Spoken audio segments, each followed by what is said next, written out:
Hi అండి, welcome back to my channel. ఈరోజు ఆవకాయ పచ్చడి ఎలా పట్టుకోవాలనేది చూపిస్తున్నాను. నేను ఇక్కడ ఆవకాయ కాయలు కొత్తిమీర కొబ్బరి తీసుకున్నాను. ముందుగా కడిగేసి ఇలా క్లాత్ మీద ఆరనివ్వాలి. మీడియం సైజ్ తీసుకున్నామండి. ఇక్కడ మరీ పెద్దవి కాకుండా చిన్నవి కాకుండా తీసుకోవాలి. వీటిని ముక్కల కింద కట్ చేసుకోవాలి. చూసారా, ముక్కల కింద కట్ చేసిన తర్వాత వీటిలో ఉన్న జీడి అంతా తీసేసి నీట్గా శుభ్రం చేసి పెట్టుకుని ఇలాగ మనం కొలిచి పెట్టుకోవాలి.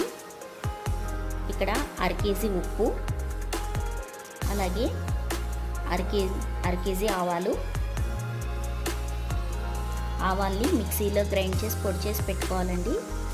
అలాగే సాల్ట్ కూడా కళ్ళుప్పు తీసుకుని మనం ఎండబెట్టుకుని మిక్సీలో గ్రైండ్ చేసి ముందుగా రెడీ చేసి పెట్టుకుంటే ఈజీగా ఉంటుంది.